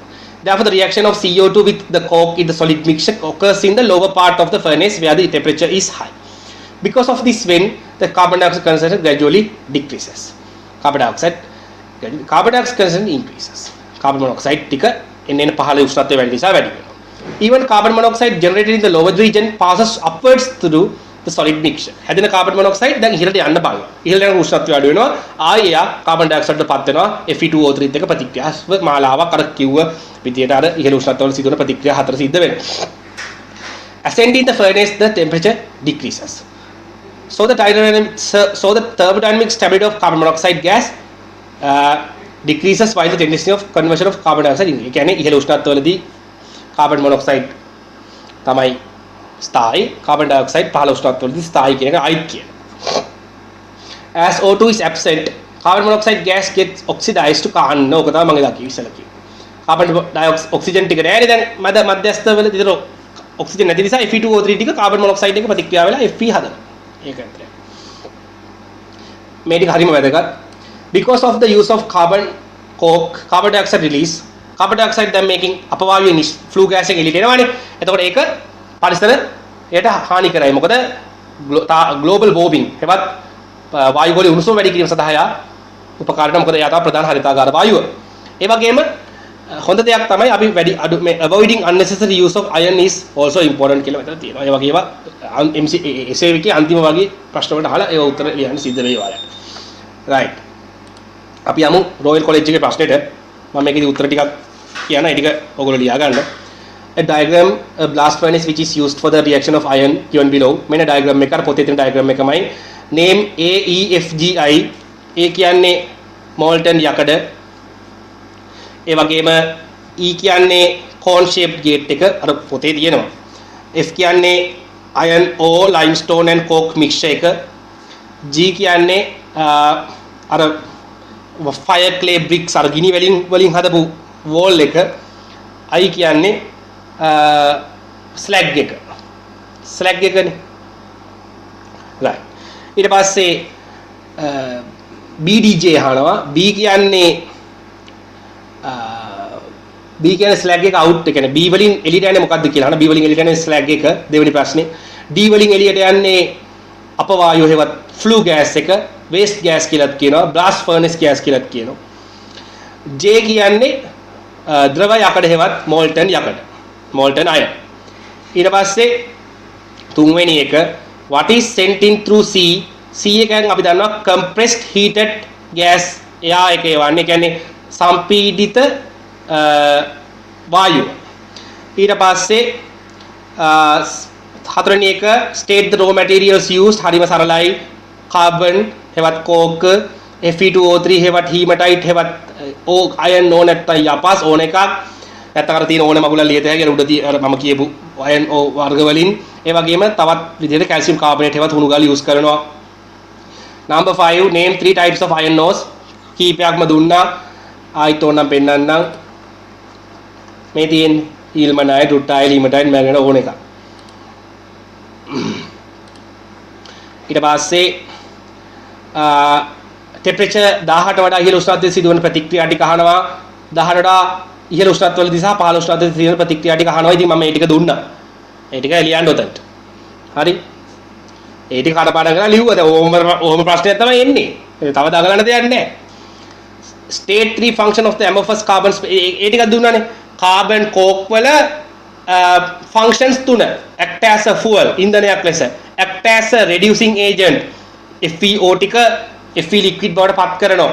ඒ වගේම act as a it act as to produce the main reductant which is the carbon monoxide. ඒ කියන්නේ ප්‍රධාන ඔක්සිහාරකයේ වෙච්ච carbon monoxide නිෂ්පාදනය කරන්නත් coke උදව් වෙනවා. උත්තර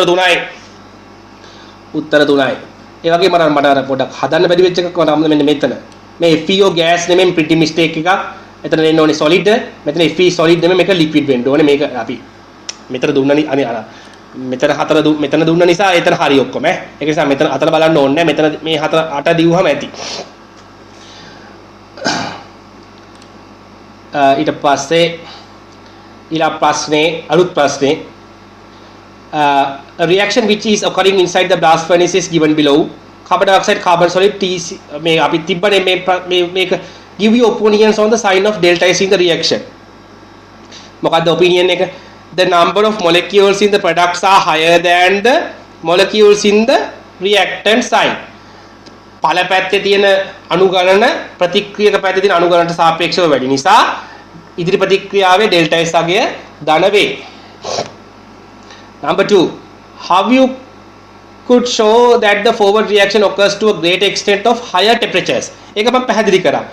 අර delta G සමානයි delta H ඍණ delta ST දාලා delta H අගය ධනයි delta S අගයත් ධනයි T අගය වැඩි කරාම numerical value එක වැඩි වෙනකොට ඍණ අගය වැඩි වෙනවා කියලා මම පිටුරේ ඇන්දේ. මේකේ ඇන්දි slide එකේ අන්න ඒක බලන්න. එතකොට delta G අගය negative වෙන බව පේනවා high temperatures වලදී. The following graph indicates the variation of amount of carbon monoxide inside the blast furnace with the increasing temperature. මේක තිබ්බ පොතේ. How could you explain qualitatively the increase in the percentage of carbon monoxide with the increasing temperature? ඉතින් කොහොමද කියන්නේ? ඉතින් අරගෙන තිබ්බ එක copy paste කරලා ගන්නට. මේ තියෙන්නේ. කොහේ එක? මෙදී sorry ඒක නෙමෙයි. ඔව් ඒක තමයි.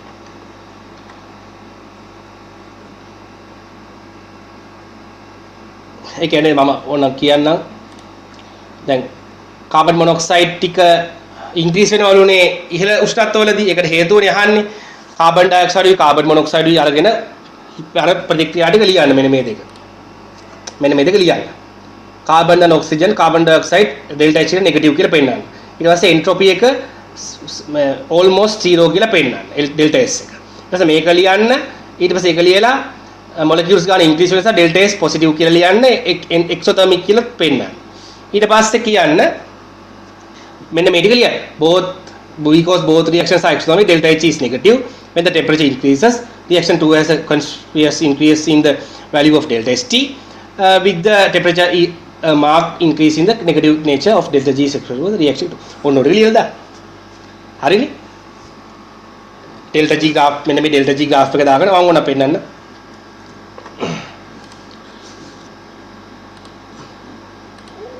තබා ආයිත් පෙන්නනවා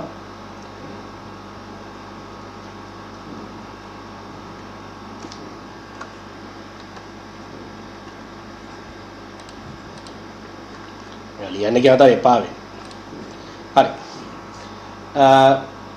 delta G delta H delta ST no අපතික්‍රියා.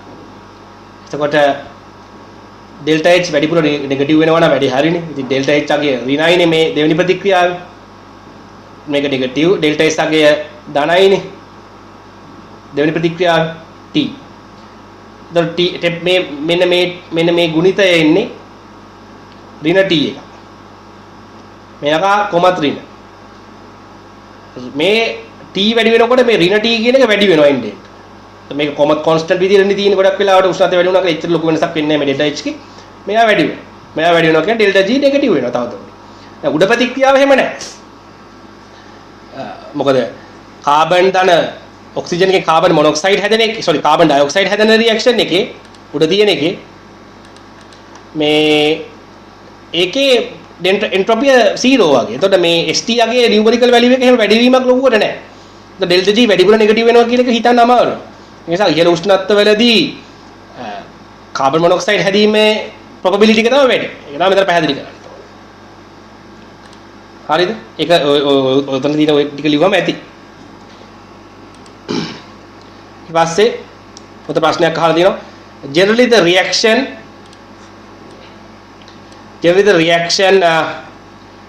of Fe2O3 to Fe has a positive delta G value. මේක ධන 1480 මෙතන තියෙන්නේ ධන. ඊට පස්සේ මෙතන තියෙන ධන 514.4 තියෙන්නේ. පොඩ පැහැදිලි මදි. but දැන් මේක delta G යගේ ඔච්චර ධන වෙනවා. Fe2O3 Fe වෙන එක ධනයිලු. but for a reaction to occur delta G value should be negative. ඒක අපි දන්නවනේ. ස්වයංසිද්ධ ප්‍රතික්‍රියාව සිද්ධ වෙන delta G negative වෙන්න ඕනේ. Anyway, this reaction occurs spontaneously inside. මේම delta G ධන වුණත් මේ blast furnace එක ඇතුලේ මේ යකා Fe බවට පත් වෙනවලු. ඇයි අහනවා? හොඳ ප්‍රශ්නයක්. ඒකට දත්තයක් විදිහට මේ යටින් කාබන් මොනොක්සයිඩ් ඔක්සිජන් එක CO2 වෙන එක 514 එක දීලා තියෙනවා ධන. ඒකත් ඩෙල්ටා G ධන. ඇත්තටම මේක මෙහෙමයි ඒක එක්ස්ප්ලেইন කරන්නේ මෙහෙමයි. දැන් හිතන්නකෝ දැන් මේ ඔක්කොම මේ ඩෙල්ටා G again හොයලා තියෙන ස්ටෑන්ඩඩ් ස්ටේට් එකේනේ. ස්ථායි අවස්ථාවල. හරි. එතකොට දැන් මේ ඔක්කොම අපි කතා කරන්නේ මේ සාමාන්‍ය අවස්ථාව. එතකොට ඔක්සිජන් ඉන්නවා. Fe2O3 Fe බවට පත් ඔක්සිහරණය වෙන එක සිද්ධ වෙන්නේ නැහැ. මොකද අපේ ස්වභාව ධර්මය ඇතුළේ ඔක්සිජන් ඉන්නවා. ඔක්සිජන් රහිත පරිසරයක් ගොඩනගෙන්න ඕනේ. ඔක්සිජන් රහිත පරිසරයක් ගොඩනගුණොත් විතරයි මේක සිද්ධ වෙන්නේ.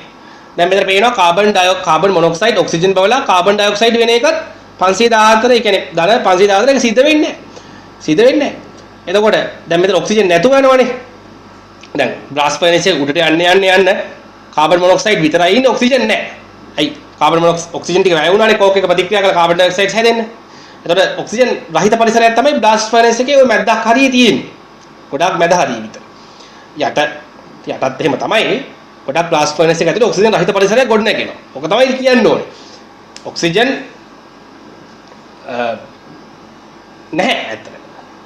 හරි? එතකොට ඔක්සිජන් රහිත එන්වයරන්මන්ට් එකක් හැදෙනකොට අර හැදෙන කාබන් මොනොක්සයිඩ් එකට ඇබිලිටි එකක් එනවා. හැකියාවක් එනවා. අර Fe2O3 එක ප්‍රතික්‍රියා කරන්න. Fe2O3 එක ප්‍රතික්‍රියා කරලා ඒ අදාළ ඔක්සිහරණය සිද්ධ කරන්න. රිඩක්ෂන් එක සිද්ධ කරන්න. එතකොට රිඩක්ෂන් ප්‍රොඩක්ට්ස් ටික ලැබෙනවා. යකඩ ලැබෙන්න පුළුවන්. ඕක තමයි සරල උත්තරේ. ඒක හිතලා ලියන්න ඕනේ. හරිද? ඔක්සිජන් රහිත පරිසරයක් බ්ලාස්ට් ෆර්නස් එක ඇතුලේ ගොඩනැගෙන නිසා තමයි මේ ස්වභාව ධර්මය තුළ ස්වයං සිද්ධ නොවන ප්‍රතික්‍රියාව පවා ස්වයං සිද්ධ වෙන්න හේතු වෙන්නේ. non spontaneous reaction එක spontaneous වෙන්න හේතු වෙන්නේ මේ ඔක්සිජන් රහිත non oxygen environment එක. right? zero oxygen environment. අපි ගලොත් විශාඛා කොලෙජ් එකට ගියොත් ඒක නම් හරි ලේසි ප්‍රශ්නයක් තියෙනවා. යකඩ නිස්සාරට භාවිත කරන යපස් වර්ග දෙකක් මැග්නටයිට්, හීමටයිට්, ලිමොනයිට්, සිඩරයිට් ඕනම එකක් ලියන්න. රසායනික සූත්‍ර තර්කයෙන් බලලා ලියන්න. කෝක් වල කාර්යයන් අහනවා. කාර්යයන් තුනයි තියෙන කාබන් වලට කෝක් වලට ඒ කාර්යයන් තුන ලියන්නේ. ඒ උදාහරණ තුන පොතේ තියෙනවා. ඒ තුනම ලියලා. ඉතින් පේනවනේ මේ ප්‍රශ්නේ ඇහුවොත් මේ කෝක් වල ප්‍රශ්නේ අහනවම තමයි. දැන් MCQ 2019 ඇහුවා. මේ 2019 MCQ 47 කාර්මික ක්‍රියාවලි කිහිපයක කෝක් භාවිතාවේ. ඔව් නේ කෝක් මේ යකඩ නිෂ්පාදනය විතර නෙවෙයි තවත් කාර්මික ක්‍රියාවලි වලදී කෝක් භාවිතා කරනවා. ඒක හරි. කාර්මිකව කෝක් භාවිතාවන්නේ ඉන්ධනයක් ලෙස පමණයි. අලි බොරුවක්නේ. ඉන්ධනයක් ලෙස විතරක් නෙමෙයි. යා ඔක්සිහාරකයක් ලෙස භාවිතා වෙනවා. ඒ වගේම කාබන් මොනොක්සයිඩ් වගේ ඔක්සිහාරක නිෂ්පාදනය කිරීම සඳහා භාවිතා වෙනවා. ඉන්ධනයක් ලෙස තමයි ප්‍රමුඛ භාවිතා වෙන්නේ. නමුත් ඒක විතරක් නෙමෙයි තවත් භාවිත තියෙනවා. ඒක නිසා පමණී කියන එක වැරදි. ඒතර උත්තරේ 3.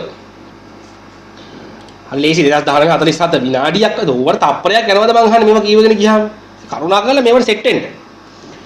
එතන විශාඛා විද්‍යාලය යපස් භාවිතේ නකර නිස්සාරණ කියන 18 අඩු උෂ්ණත්වවලදී සිදුවන ප්‍රතික්‍රියා. අනේ ඉතින් අර දුන්නේ 18 අඩුවෙන් තියෙන 4 ලියලා දාන්න. ලකුණු ටික නිකම්ම වෙනවා. ලකුණු 2000 නිකම්ම ගන්න පුළුවන්. ඊට පස්සේ මේ 2014 ප්‍රශ්නය. හරි මෙතන ගානකුත් තියෙනවා පොඩි. ගාන නම් ඉතින් හදන්න මේ උත්තර පත්‍රය බලාගෙන මෙන්න ප්‍රශ්නේ ප්‍රශ්න ටික කියවන්න උත්තර ටික ප්‍රශ්න ටික මොනවද කියවගෙන උත්තර ටික යට තියෙනවා. මේ ඉතින් මේ වීඩියෝ එක පෝස්ට් කර බලන්න. මේ අපි කියපුවම තමයි තියෙන්නේ. වෙන දේවල් නැහැ. 2014 තෝ ඊට වඩා අඩුවෙන් තමයි තියෙන්නේ. මේ ටික කියවගන්න. හරි. මම මෙන්න මේ අමු යකඩ ගැන කතාව පොඩ්ඩක් කියන්න ලෝල් සිලබස් කතාවක්. ඒකත් මම පොඩ්ඩක් පෙන්නන්නම්. right. මේ නයිට්‍රජන් ප්‍රමුඛතම අර ෆ්ලූ ගෑස් එකකින් පිට වෙන ප්‍රමුඛතම විශේෂය නයිට්‍රජන්. right. දැන් මම ඕල් සිලබස් එක අරගෙන පොඩ්ඩක් පෙන්නන්නම්. මෙතනත් පොඩි හොඳ වාක්‍ය ටිකක් තියෙනවා. මෙන්න දැන් මේ ද්‍රව යකඩ පහළ තැම්පත් වෙනවානේ. නමුත් අර දහණය නොවිච්ච කාබනුත් ඕකේ තියෙනවා.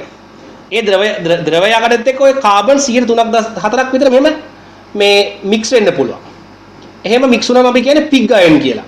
පිග් අයන් වල සිංහලෙන් කියන්නේ අමු යකඩ. අමු යකඩ. ඒ අමු යකඩ වල තියෙන කට්ටිය තමයි ඉම්පියුරිටිස් තියෙන්න පුළුවන්. ප්‍රධානම ඉම්පියුරිටිස් තමයි මේ තියෙන්නේ. ඒක highlight කරගන්න මේ කලින් මම highlight කරපු එක.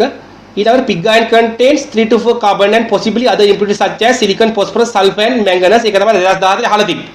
ඉතින් ඔතන තමයි උත්තරේ තියෙන්නේ. pig iron කියන්නේ අමු යකඩ. හරිද? ඒකත් හොඳ වැදගත් දෙයක් දැනගන්න මේ සම්බන්ධව. ඊට අමතරව තවත් දෙයක් දැනගන්න පුළුවන්. ඉස්සර සිලබස් එකේ තිබ්බා යකඩ යොදාගෙන හදන මිශ්‍ර ලෝහ තියෙනවා, ඇලොයිස් තියෙනවා. ඒකෙදි ඔයගොල්ලෝ ප්‍රධානව යූස් කරන්නේ ස්ටේන්ලස් ස්ටීල්.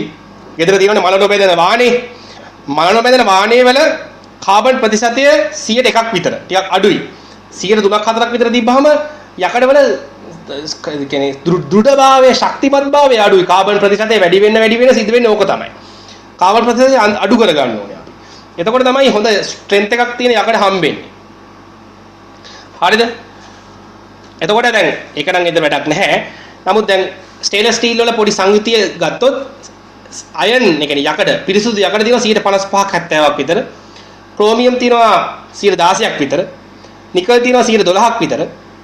කාබන් තියෙනවා 101ක් විතර. මේ ටික ලියා ගන්න. මැංගනස් තියෙනවා 2ක් විතර. ඒ වගේම තවත් ඇලොයි වර්ග කීපයක් දෙන්න පුළුවන්.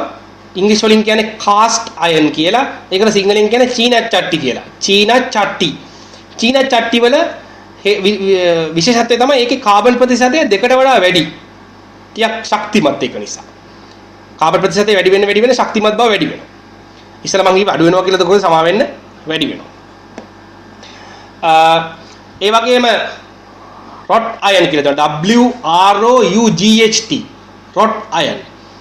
මේ පවුඩ් ඉස්සර සිලබස් එකේ තිබ්බා රොට් අයන්. රොට් අයන් මෙදින් මම පෙන්නන්න මෙදින් රොට් අයන්.